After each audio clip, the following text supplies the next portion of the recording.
The stretch of Highway 58 was known for its desolation.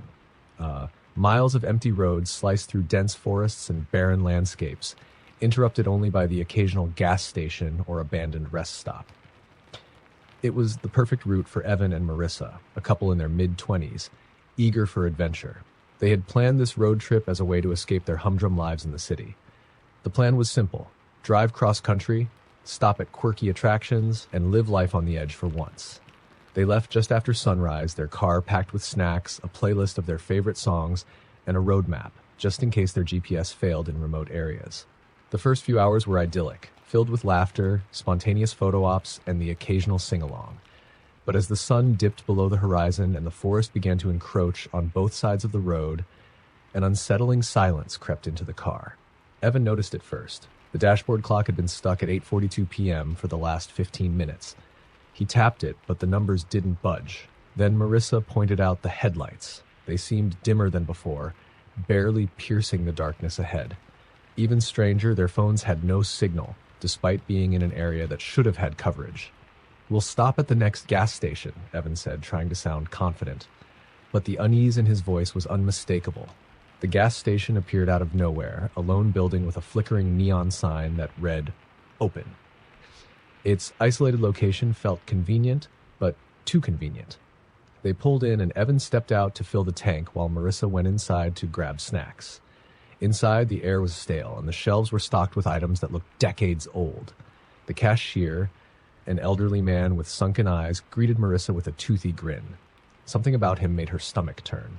His gaze lingered too long, and his movements were slow and deliberate, as if he were trying to trap her in conversation. "Where you two headed?"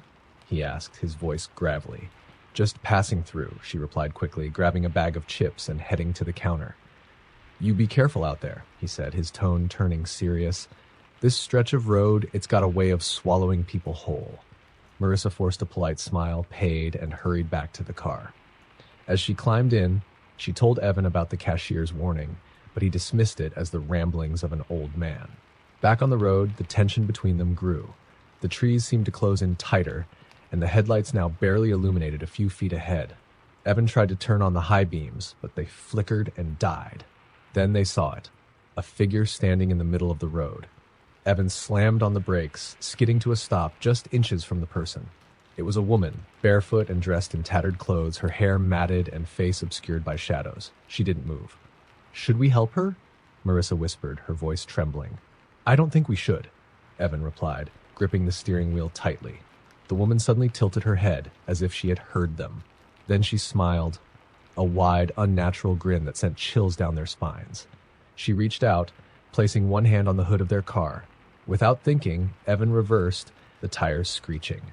But when he looked in the rearview mirror, the woman was there, standing behind the car, her face pressed against the glass. Marissa screamed, and Evan floored the gas pedal.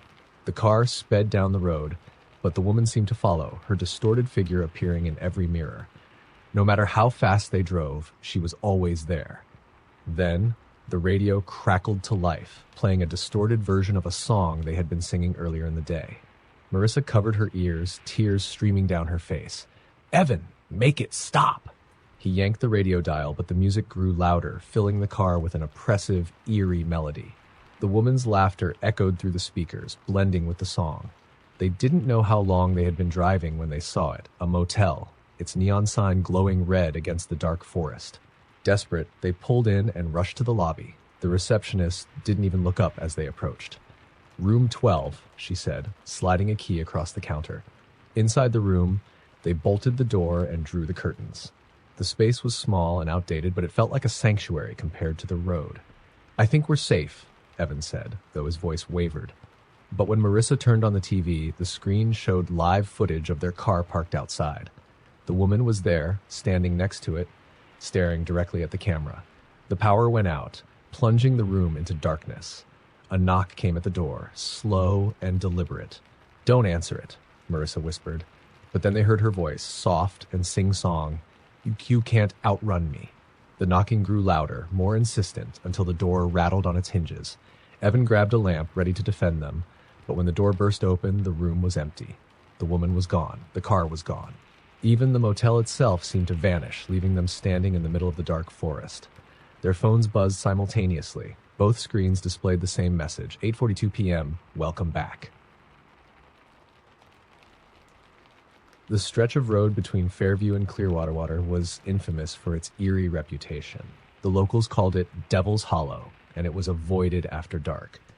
The stories were endless. Ghostly hitchhikers, cars stalling for no reason, and a mysterious figure said to follow travelers who dared to cross it.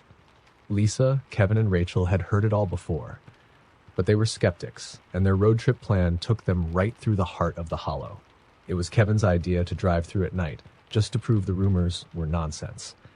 "Come on, it'll make a great story," he said, grinning as he floored the accelerator. Lisa, the cautious one, hesitated but reluctantly agreed.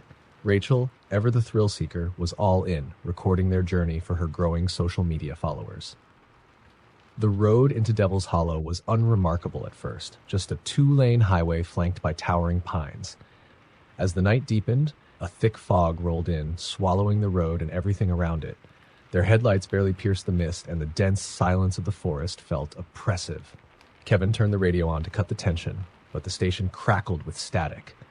When a faint voice finally came through, it wasn't music, it was a woman whispering, her tone urgent yet unintelligible. Lisa reached for the dial. "Turn that off. It's creepy." Kevin laughed but complied. "Just some weird local station," he said, though his voice betrayed his unease. Then the car's engine sputtered and died. They rolled to a stop in the middle of the fog, miles from the last town. Kevin tried the ignition, but it wouldn't turn over. "Great, just great," he muttered, slamming the wheel. Rachel grabbed her phone. "I'll call for help." But her screen displayed no signal. "Perfect," she said, groaning. Lisa shivered. "We should stay in the car. Someone will come by eventually." But Kevin wasn't patient. "I'm going to take a look," he said, grabbing a flashlight and stepping out. The beam barely penetrated the fog as he popped the hood and peered inside. Rachel stayed glued to her phone, scrolling through useless apps. Lisa stared out the window, her anxiety growing. The silence was deafening until she noticed something or someone moving in the fog. "Kevin," she whispered sharply, "get back in the car." "What?" he called back, his head still under the hood. "There's someone out there," Lisa insisted, her voice rising. Kevin straightened and swung the flashlight around. For a moment, the beam landed on a figure in the distance, a tall, thin silhouette that stood unnaturally still. "Who's there?" Kevin shouted. The figure didn't respond. Rachel leaned over to see out the window. "This is so weird," she said, angling her phone to record. The figure began to move, stepping closer. Kevin's bravado faltered. He slammed the hood and climbed back into the car, locking the doors behind him. "Did you see that?" Lisa whispered, clutching her seatbelt. "Yeah," Kevin said, gripping the wheel even though the car wouldn't start. The figure was closer now, and as it emerged from the fog, their collective breath hitched. Its face was wrong, too pale, with empty black pits where eyes should have been. Its jaw hung slack, revealing rows of jagged teeth. "Drive!" Rachel screamed, her phone forgotten in her lap. "I can't!" Kevin shouted back, twisting the key uselessly in the ignition. The thing slammed a hand against the driver's side window, its fingers too long and thin, like brittle twigs. The glass didn't shatter, but it groaned under the pressure. Rachel screamed again as the car shook violently, as though something massive had climbed onto the roof. The sound of nails scraping metal filled the air, followed by a guttural growl that seemed to come from everywhere at once. "What is that?" Lisa cried, covering her ears. Kevin tried the ignition one last time, and miraculously the engine roared to life. He didn't hesitate, flooring the gas. The car lurched forward, sending the creature tumbling off the side.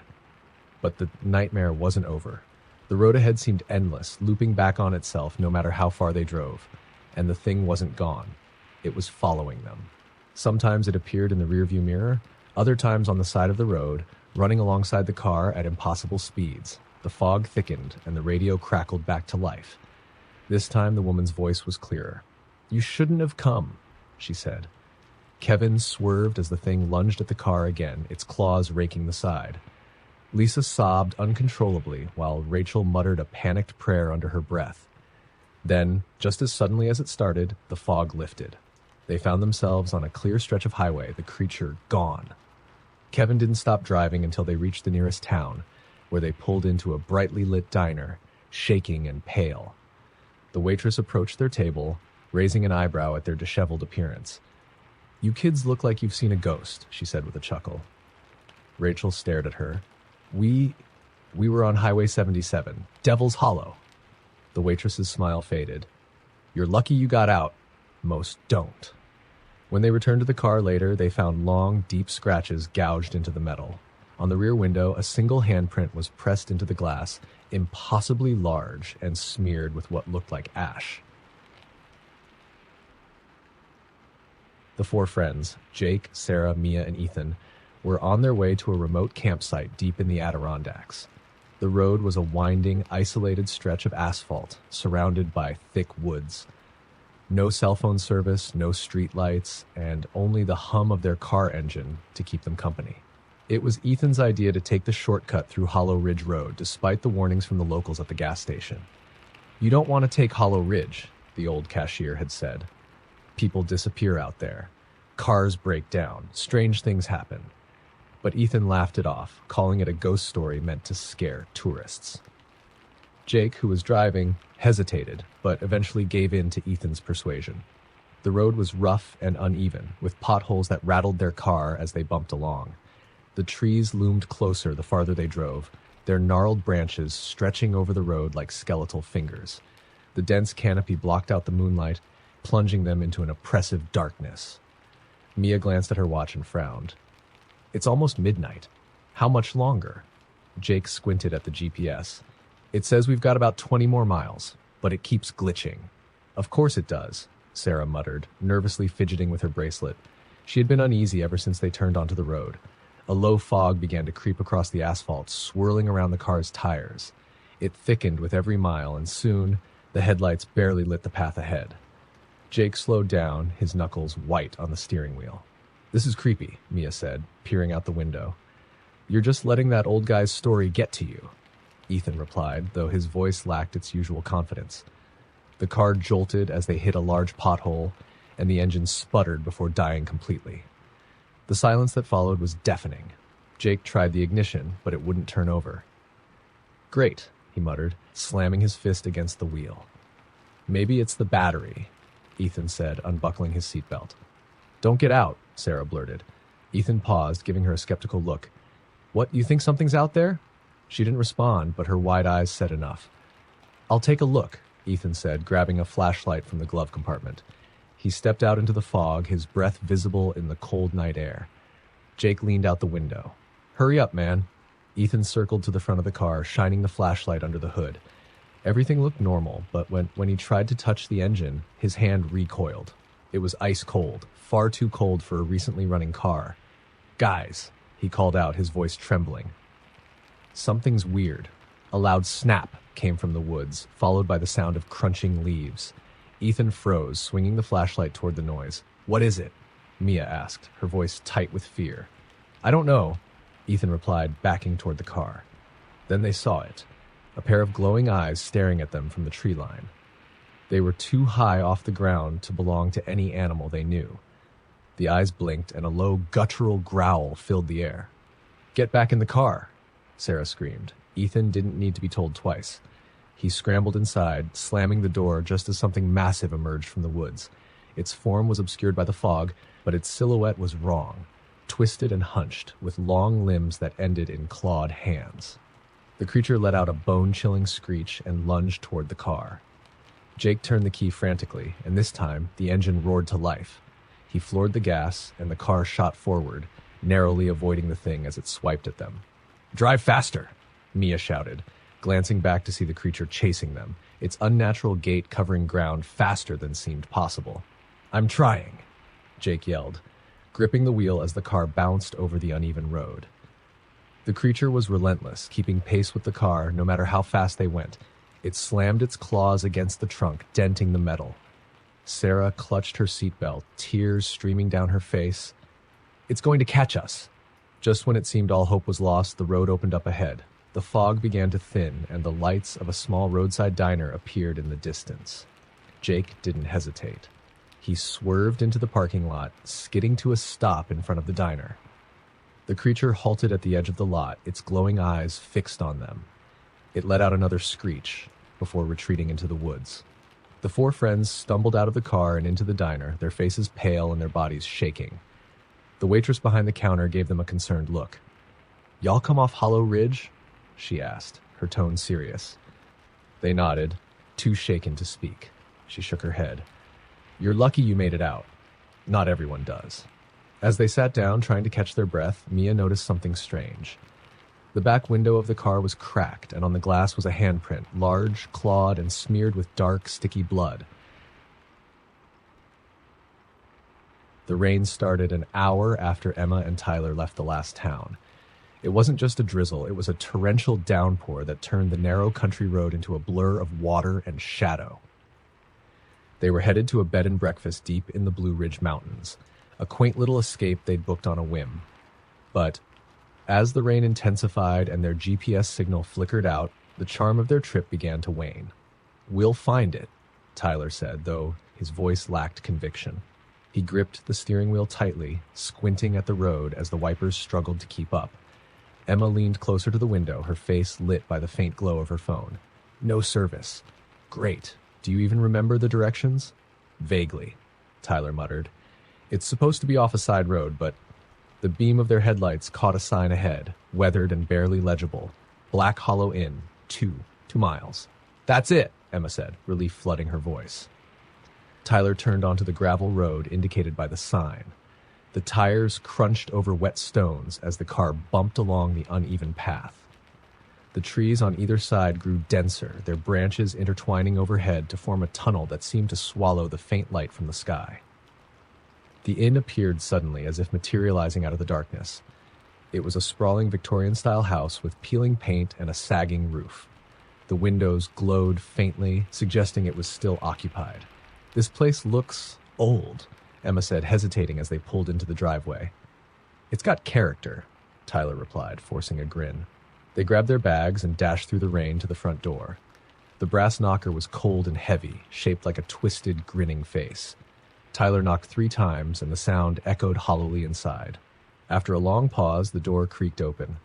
A woman stood in the dim light of the entryway. She was tall and thin, her gray hair pulled into a tight bun. Her face was gaunt, her smile too wide to be comforting. "You must be Emma and Tyler," she said, her voice smooth but devoid of warmth. "We've been expecting you." Something about the way she said it made Emma shiver. The woman introduced herself as Mrs. Halloway and showed them to their room on the 2nd floor. The house creaked and groaned with every step, the air thick with the scent of damp wood and something faintly metallic. Their room was small but functional, with a 4-poster bed and a single window overlooking the dark forest. A porcelain doll sat on a shelf above the bed, its glassy eyes staring down at them. "Creepy," Emma muttered, shoving it into a drawer.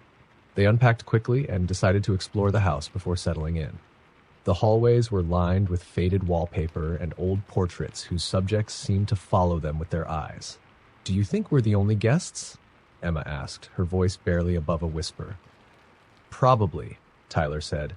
"This place doesn't exactly scream popular." As they turned a corner, they heard it, a faint, high-pitched giggle echoing through the halls. "Did you hear that?" Emma asked, grabbing Tyler's arm. "It's probably just the wind," he said, though his face was pale. They continued exploring, finding more unsettling details. Claw marks on a doorframe, a mirror in one room that reflected a figure standing behind them for just a moment before disappearing, and the sound of faint whispers that seemed to come from the walls themselves. By the time they returned to their room, both were on edge. Emma locked the door and double-checked the window. "I don't like this place," she said. "Something's wrong here. Let's just get through the night." Tyler replied, though he didn't sound convinced. They climbed into bed, the storm outside still raging. Emma drifted into a fitful sleep, but Tyler lay awake, staring at the ceiling. Around 2 a.m. he heard it, a soft scraping sound coming from the hallway. He sat up, straining to listen. The sound grew louder, closer, until it was just outside their door. "Emma," he whispered, shaking her awake. "What?" she mumbled groggily. "Listen." The scraping stopped abruptly. Then, a soft knock echoed through the room. "Who is it?" Tyler called, his voice trembling. No response. Another knock, louder this time. Emma reached for her phone to use as a flashlight, but the screen wouldn't turn on. Tyler got out of bed and approached the door cautiously. "Don't open it," Emma hissed. He pressed his ear to the wood, his breath shallow. From the other side, he heard it. Soft, labored breathing, and then a whisper. "Let me in." Tyler stumbled back, his heart pounding. The knocking turned to pounding, the door shaking violently on its hinges. Emma screamed as the window shattered, and a cold, clawed hand reached through, grasping at the air. Tyler grabbed a chair and swung it at the window, but the thing outside let out an inhuman shriek and vanished into the storm. The pounding on the door stopped. They didn't wait to see what would happen next. Grabbing their bags, they bolted from the room and down the stairs. The house seemed alive, the walls groaning and shifting as they ran. When they reached the front door, Mrs. Holloway was standing there, her face twisted into a hideous grin. "You can't leave," she said, her voice echoing unnaturally. But Tyler didn't stop. He shoved past her, dragging Emma with him, and they sprinted to the car. The engine roared to life, and they sped down the gravel road, not daring to look back. The next day, when they tried to find the inn again to report what had happened, they found nothing but an overgrown lot and the crumbling foundation of a house that had burned down decades ago. The old stretch of State Route 66 had been abandoned for years. Locals called it the Devil's Curve because of the number of accidents that had happened there. Some blamed the narrow, twisting road, others whispered of a curse. Whatever the reason, most avoided it entirely, but Carter and his friends weren't most people. "It's just an old road," Carter said, grinning as he drove their beat-up SUV onto the cracked pavement. "People love making up stories about stuff like this." Beth sat in the passenger seat, arms crossed. "There's a reason they closed this place. Maybe we shouldn't be here." "Come on, Beth," Riley chimed in from the back seat. Her phone pointed out the window to capture the eerie surroundings. "It's just for the thrill. Besides, we'll be out of here in no time." Jake, sprawled next to her, shrugged. "If we don't crash first." The car's headlights cut through the creeping fog as they wound through the forest. The air grew colder the farther they went, and soon the sound of the engine was the only thing breaking the oppressive silence. Beth leaned forward. "What's that up ahead?" In the beam of the headlights, a weathered sign appeared. "Welcome to Grayson Hollow." The paint was peeling, and the bottom half of the sign looked as though it had been clawed by something with massive talons. "This is the middle of nowhere," Riley muttered, lowering her phone. The group passed a few crumbling houses and a long-abandoned gas station. The windows were shattered, and the pumps were rusted hulks. Vines climbed over everything, as though the forest itself was reclaiming the town. "Creepy," Jake said, smirking. Then the car's engine sputtered. No, Carter muttered, hitting the gas, but the car rolled to a stop. The headlights dimmed, leaving them bathed in faint moonlight. "Great," Beth said, throwing her hands in the air. "Now what?" Carter tried the ignition again, but the car wouldn't start. "Maybe it's out of gas," Riley suggested, though her voice shook. "I filled up before we left," Carter replied.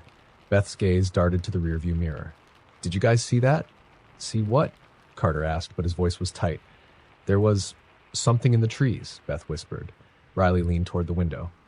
"Maybe it's just an animal." A faint scratching sound echoed from outside. It was slow and deliberate, circling the car. "Yeah, because deer love to scratch cars?" Jake joked, but even he sounded nervous. The scratching stopped. Suddenly, the SUV rocked violently, as if something massive had slammed into it. Riley screamed, clutching her phone as the car tipped slightly before falling back onto all four wheels. "What the hell was that?" Carter yelled, fumbling with the door lock. "Don't get out!" Beth screamed, grabbing his arm. "Do you want to sit here and wait for whatever that was to break a window?" Carter shot back, but his hands were shaking. Another loud thud came from the roof. Something was up there, its weight causing the metal to groan. Riley aimed her phone at the sunroof, activating the flashlight.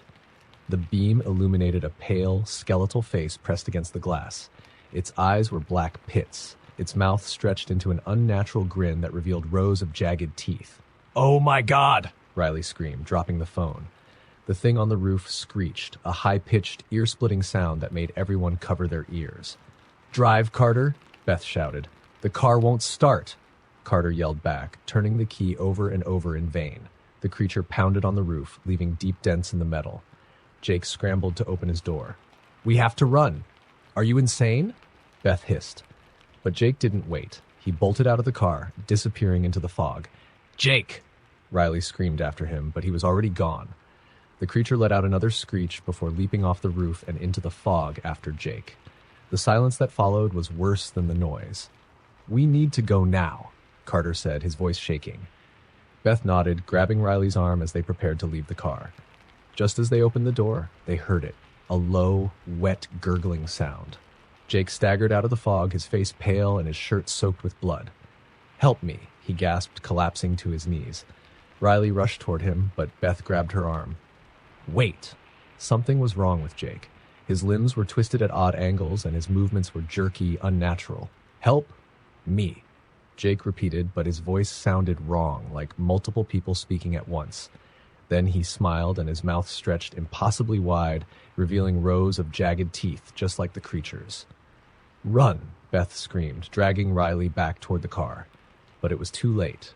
Jake, or whatever he had become, lunged at them, moving with inhuman speed. Carter threw himself in front of the girls, but the thing knocked him aside effortlessly, sending him crashing into the car. Beth and Riley ran, their screams echoing through the forest. The fog swallowed them quickly, the sound of the creature's laughter chasing after them. By morning, the car was found empty on the side of the road, its roof caved in and claw marks etched into the doors. Of the four friends, no trace was ever found, except for Riley's phone, which lay in the dirt near the edge of the woods, its camera still recording. The last few seconds of footage showed a pale, skeletal face grinning into the lens before the screen went black. The town of Ashwood had a legend about a bridge on the outskirts, known as Devil's Crossing. It wasn't just the bridge's rickety, ancient structure that kept people away, it was the stories. Locals swore that anyone who crossed it at night would encounter the hitchhiker. They said it always started the same way, a lone figure appearing at the side of the road, drenched and desperate. If you stopped, they'd get into your car, never speaking, just sitting silently in the back seat.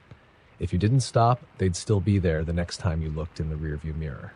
Either way, the driver would vanish before dawn, the car found empty somewhere near the river. Danny, Max, and Olivia had heard the stories for years. The trio, always seeking out the next thrill, decided to test the legend on Halloween night. "Come on, it's just a bridge," Max said as he steered his old sedan down the narrow, winding road toward the crossing. "You guys seriously believe in ghost stories?" Olivia sat in the back seat, scrolling through her phone. "I don't believe in it, but it'll make for a killer story if something weird happens." Danny, in the passenger seat, chewed her lip nervously. "I don't know. What if it's not just a story?" Max laughed. "Then we'll be famous for proving it's real. Relax." The bridge came into view, an eerie silhouette against the moonlit sky. Its wooden planks were warped and broken in places, and the iron rails were rusted, barely holding together. The river below roared loudly, swollen from recent storms. Max slowed the car as they approached, the headlights illuminating a hand-painted sign nailed to a tree. "Turn back now." "Dramatic much?" Max scoffed, driving onto the bridge. The planks creaked loudly under the car's weight, and Danny gripped the edge of her seat. "This doesn't feel safe," she muttered. As they reached the middle of the bridge, the car's engine sputtered. "Seriously?" Max groaned, turning the key in the ignition. The engine refused to start. Olivia leaned forward. "What's wrong with it?" "I don't know. It was fine a second ago." The wind picked up, howling through the trees and shaking the car slightly. Danny glanced nervously out the window and froze. "Guys," she whispered, "there's someone out there." Max and Olivia turned to look. At the edge of the bridge, a figure stood motionless, barely illuminated by the taillights. They were drenched, their head tilted slightly as if watching the car. "Is that a person?" Olivia asked, her voice trembling. "No way," Max said, though his voice had lost its bravado. "Probably just a prank, someone trying to scare us." The figure took a step forward, and the wooden planks groaned under their weight. "Let's go," Danny hissed, slapping Max's arm. "I'm trying!" Max snapped, turning the key again. The car sputtered, the lights flickering, but the engine refused to start. The figure was closer now, its soaked clothing clinging to a too-thin frame. Its head tilted further, unnatural and jerky, as though it was studying them.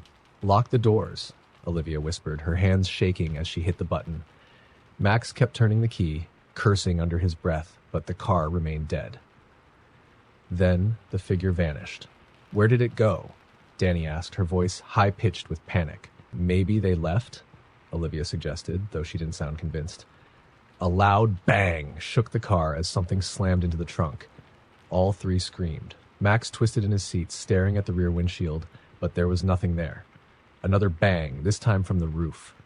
The car rocked violently, as if something heavy was crawling across it. "Get it started, Max?" Danny screamed, clutching his arm. "I'm trying!" The car suddenly roared to life, and Max didn't hesitate. He floored the gas pedal, the tires screeching as they sped off the bridge. For a moment, the three of them were silent, catching their breath. The road stretched ahead, dark and winding, the bridge disappearing into the distance behind them. "That was insane," Olivia finally said, her voice shaky. Danny turned to look out the back window, but her scream cut through the silence. "What?" Max shouted, glancing in the rearview mirror. The figure was sitting in the back seat next to Olivia, drenched and grinning, its teeth too sharp and its eyes too black. Olivia turned slowly, her face pale, her lips trembling as she whispered, "Who are you?" The figure leaned closer, its grin widening. "You picked me up." Max swerved off the road in panic, the car crashing into a ditch. When they opened their eyes, the figure was gone, but so was Olivia. Her seatbelt hung loose, the door wide open. They searched the area, screaming her name, but found nothing. When they flagged down help hours later, the police were baffled. The next morning, Olivia's phone was found on the bridge, playing the same recording on loop, the sound of her screaming, followed by a whisper, "I'm still here." There was a road known only as the Black Trail in the small town of Coldwater. Locals rarely spoke of it, and when they did, it was in hushed tones. The road wasn't marked on any map and didn't seem to lead anywhere, but those who ventured down it often returned changed, or didn't return at all. Ethan and Mia, a pair of urban explorers with a penchant for the paranormal, had heard the stories online. They weren't locals, so the warnings didn't carry much weight. To them, it was just another spooky challenge for their YouTube channel. They arrived at the trail at dusk, armed with flashlights, cameras, and a drone. The entrance was overgrown, the asphalt cracked and swallowed by moss and weeds. A crooked sign at the edge read, "Stay away." "Perfect," Ethan said, grinning as he adjusted his camera. "This is gonna go viral." Mia rolled her eyes but followed him. "If we don't get lost out here first." The trail was eerily quiet. No birds, no insects, just the crunch of their boots on gravel. The trees leaned inward, their gnarled branches forming a canopy that blocked out the waning light. "This place is giving me serious Blair Witch vibes," Mia muttered, shining her flashlight into the shadows. "Exactly what we want," Ethan said, his camera rolling. "Creepy cells." About a mile in, they found the first sign that something was wrong. It was a car, ancient and rusted, with vines weaving through its windows and undercarriage. The doors were open, the interior gutted, but the seats were stained with what looked like old dried blood. Ethan whistled. "Now that's creepy." Mia crouched down, running her fingers along the edge of the car door.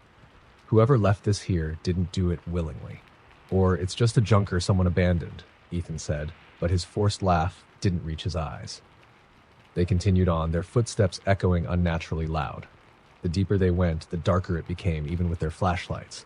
The air felt heavier, almost suffocating. "Do you hear that?" Mia asked suddenly, stopping in her tracks. Ethan froze, listening. At first, there was only silence. Then, faintly, came a sound like whispering. "Probably just the wind," Ethan said, but he gripped his flashlight tighter. "Wind doesn't sound like that," Mia whispered. The whispering grew louder, more distinct. It wasn't just one voice, it was many, overlapping and chaotic, speaking a language neither of them could understand. "Maybe we should head back," Mia said, her voice shaking. "Not yet," Ethan replied, though his bravado was faltering. They pressed on, and soon the trail ended abruptly at a clearing. In the center was a massive tree, its bark blackened as if it had been struck by lightning. Strange symbols were carved into its trunk, glowing faintly in the dark. "What is this?" Mia asked, stepping closer despite the chill running down her spine. Ethan filmed the tree, muttering into the camera about ritual sites and cult activity. As they stood there, the whispering grew deafening, coming from all around them. The air crackled with static, and the ground beneath their feet seemed to tremble. "We need to go," Mia said, tugging on Ethan's sleeve. "Just a minute," he insisted, moving closer to the tree. That's when they saw it. A figure emerged from the shadows, tall and impossibly thin, its limbs too long, and its face a blank, pale oval. It moved in jerky, unnatural motions, as if it were being controlled by invisible strings. "Ethan," Mia hissed, her voice barely audible over the pounding of her heart. The figure tilted its head toward them, as though studying them. Then it began to move faster, its strides inhumanly long. "Run!" Ethan yelled, grabbing Mia's hand. They sprinted back down the trail, the whispering now a roar in their ears. Shadows moved in the trees, keeping pace with them, and the air grew colder with every step. When they reached the rusted car, Mia stumbled and fell. Ethan turned back to help her, but froze. The figure was standing on the trail behind them, motionless, but this time it wasn't alone. Dozens of identical figures stood beside it, their blank faces all turned toward the pair. "Get up!" Ethan shouted, hauling Mia to her feet. They ran harder, the figures now following them, their movements unnervingly synchronized. The entrance to the trail came into view, and for a moment hope surged through them. But as they reached the edge, Mia let out a strangled scream. The trail wasn't empty anymore. A crowd of people stood there, blocking their way, silent, expressionless, and staring. Their faces were familiar, too familiar. They were people Ethan and Mia recognized from news stories about missing hikers, campers, and drivers who had vanished over the years. And their faces weren't right.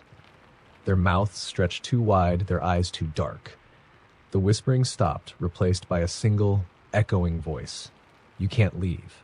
Ethan turned to run back, but the figures from the trail were already there, closing in.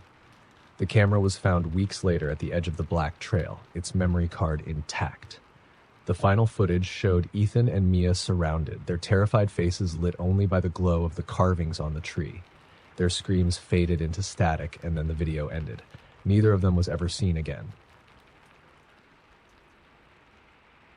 The rain hammered down relentlessly as Claire drove along the winding back road. It wasn't her first choice for a route, but the highway had been blocked, and her GPS suggested this shortcut. The road was narrow, flanked by dense trees that seemed to lean inward as if trying to trap her. Her headlights barely cut through the sheets of rain, and the rhythmic thudding of the wipers did little to calm her nerves. "Just another 20 miles, she muttered to herself, gripping the wheel tightly. A flash of lightning illuminated the road, and that's when she saw it, a figure standing on the shoulder, drenched and waving. Claire's heart skipped. Who in their right mind would be out here in this weather? She hesitated, but ultimately pulled over a few yards ahead.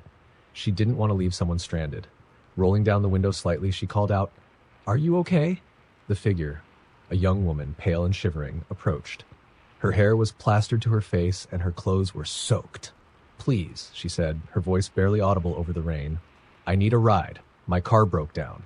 Claire hesitated. Everything in her gut screamed no, but she couldn't leave the woman here. "All right, get in."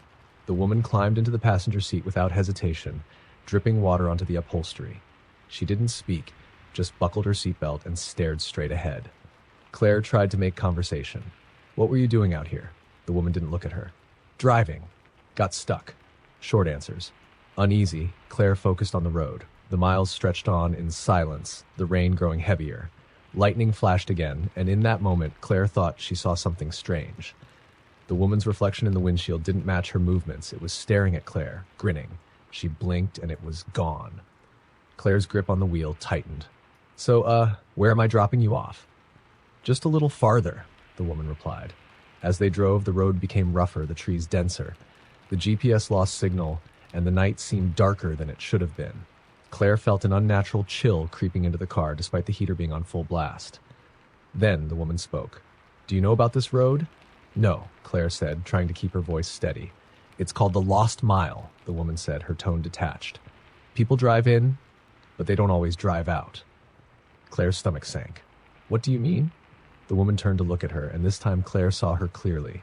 Her eyes were black voids, her skin unnaturally pale. That grin, the same one from the windshield, stretched impossibly wide, revealing sharp, yellowed teeth. Claire slammed on the brakes, but the car didn't stop. Instead, it kept moving, faster now, as if the road itself were pulling it forward. "Let me out!" Claire screamed, fumbling for the door handle, but it wouldn't budge. The woman laughed, a hollow, echoing sound that filled the car. "You picked me up. That was your mistake." The headlights flickered, and the road ahead transformed. The trees were no longer trees, but skeletal hands, reaching for the car. The pavement cracked, glowing faintly with a sickly green light. Claire screamed as the woman's face twisted, her features melting and reforming into something monstrous. The creature lunged at her, its bony fingers gripping the wheel. The car veered off the road and plunged into darkness. The next morning, a search party found Claire's car abandoned on the side of the road. The engine was cold, the doors locked, and her belongings were untouched. But there was no sign of Claire, only the faint smell of rain and a single wet handprint on the inside of the windshield. To this day, they say if you drive the back roads during a storm, you might see a woman waving for help. If you stop, she'll smile at you, and you'll never leave the Lost Mile. The stretch of highway outside of Ridgewood was known as Deadman's Route. It was a desolate road, rarely traveled except by truckers and those too naive to know better. Locals warned of strange sightings and unexplained disappearances. If you drove there at night, they said you might encounter the Shadow Walker. Liam and Sarah didn't believe in such nonsense. They were returning from a late-night concert and decided to take the shortcut through Dead Man's Route to save time. "It's just a dumb urban legend," Liam said, steering their compact car down the dark, empty road. "People make this stuff up to scare kids." Sarah, sitting in the passenger seat, scrolled through her phone, the faint glow illuminating her face. Still creepy, though. I mean, look at this place. The road stretched endlessly ahead, bordered by dense forest. The moon barely lit the scene, and the headlights created more shadows than light. The radio crackled, static breaking through the music. Liam frowned, adjusting the dial. "That's weird. We're not even in the middle of nowhere yet." "Not funny," Sarah muttered, glancing nervously at the trees. As they rounded a curve, Sarah gasped. "What?" Liam asked, alarmed. "There was someone back there," Sarah said, twisting in her seat to look out the rear window. "I didn't see anything." "I swear I saw someone," she insisted, standing by the road. "It's probably just your imagination," Liam said, but his grip on the wheel tightened. They drove in tense silence for a few more miles before Sarah froze again. "Stop the car," she whispered. "What? Why?" "Just stop." Liam reluctantly pulled over, the tires crunching against the gravel shoulder. Sarah pointed ahead. In the distance, under the faint glow of the headlights, was a figure standing in the middle of the road. It was tall, impossibly thin, and cloaked in shadow. Its head tilted unnaturally to one side, as though its neck was broken. "What the hell is that?" Liam whispered. "Let's just turn around," Sarah said, her voice trembling. Before Liam could shift the car into reverse, the figure moved. Not toward them, but sideways, gliding unnaturally fast into the trees. "Go," Sarah urged, her voice rising. "Just go." Liam didn't need convincing. He floored the gas, just the car speeding down the empty highway. The trees blurred past them, and for a moment they thought they were safe. Then the headlights flickered. "Come on, not now," Liam muttered, smacking the dashboard. The lights came back, but the road ahead with the long end was no longer empty. The figure stood in front of them, closer this time. Its blank face seemed to absorb the light, and its long arms stretched unnaturally toward the ground. Liam swerved, narrowly avoiding it, and the car skidded to a stop on the shoulder. "Did you hit it?" Sarah asked, her voice shaking. "I don't know," Liam said, his breathing ragged. The radio crackled again, this time emitting a low, guttural whisper. It sounded like words, but neither of them could understand it. "Turn it off," Sarah said, covering her ears. Liam reached for the dial, but the static grew louder, filling the car. Then it stopped abruptly, and a single word came through, clear as day. "Run." The figure appeared outside Sarah's window, its hollow face pressed against the glass. She screamed as the shadows seeped into the car, enveloping the interior. Liam fumbled with the gear shift, slamming the car into drive, but the engine sputtered and died. The last thing they saw was the figure's face twisting into a grotesque grin before the darkness swallowed them completely. The car was found the next day, parked neatly at the side of the road. The engine was intact, and the keys were still in the ignition. But Liam and Sarah were gone.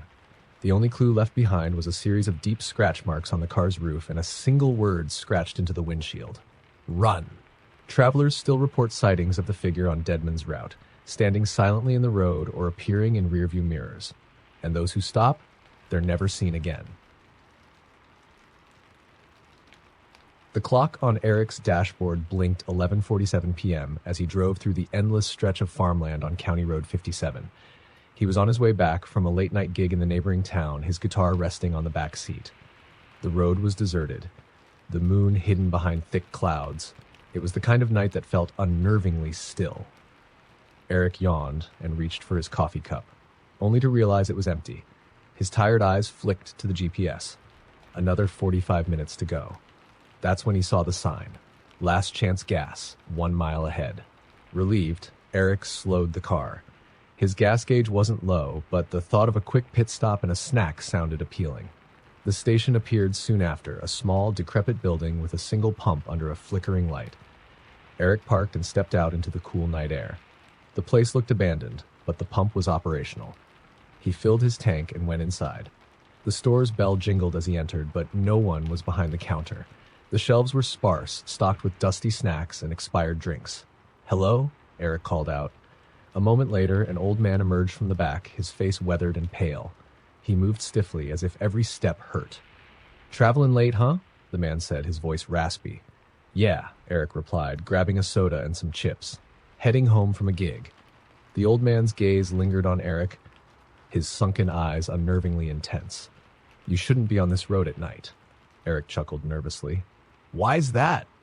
The man didn't answer. Instead, he bagged the items, his bony fingers trembling slightly. "Drive fast and don't stop for anything. Understand?" Eric frowned. Sure, thanks." Back in the car, Eric couldn't shake the old man's words. The eerie vibe of the station clung to him as he drove back onto the empty road. He turned on the radio to distract himself, but only static came through. Sighing, he switched it off. That's when he saw the figure in the middle of the road. Eric slammed on the brakes, the tires screeching as the car came to a halt. A woman stood there, illuminated by his headlights. She wore a tattered white dress, her long hair covering her face. Eric's heart raced. He rolled down his window slightly. "Are you okay? Do you need help?" The woman didn't respond. She just stood there, motionless. Uneasy, Eric decided to drive around her. As he inched forward, she moved. Not toward him, but closer to the car, her head tilting unnaturally to one side. He floored the gas, speeding past her. In the rearview mirror, she was gone. Eric's breathing was ragged, his hands gripping the wheel so tightly his knuckles turned white. The road ahead stretched endlessly, the oppressive darkness closing in. Minutes later, the headlights caught movement again. His stomach dropped. The same woman stood ahead in the exact same position. "This isn't happening," Eric muttered, his voice shaking.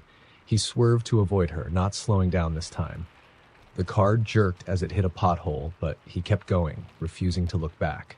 The radio crackled suddenly, bursting to life with static. Over the noise, a faint voice whispered, "Turn around." Eric slapped the radio off, his pulse thundering in his ears. A loud bang echoed from the roof of the car, as if something heavy had landed on it. "Hell no," he whispered, accelerating. The banging continued, rhythmic and deliberate. It was as though someone or something was crawling across the roof.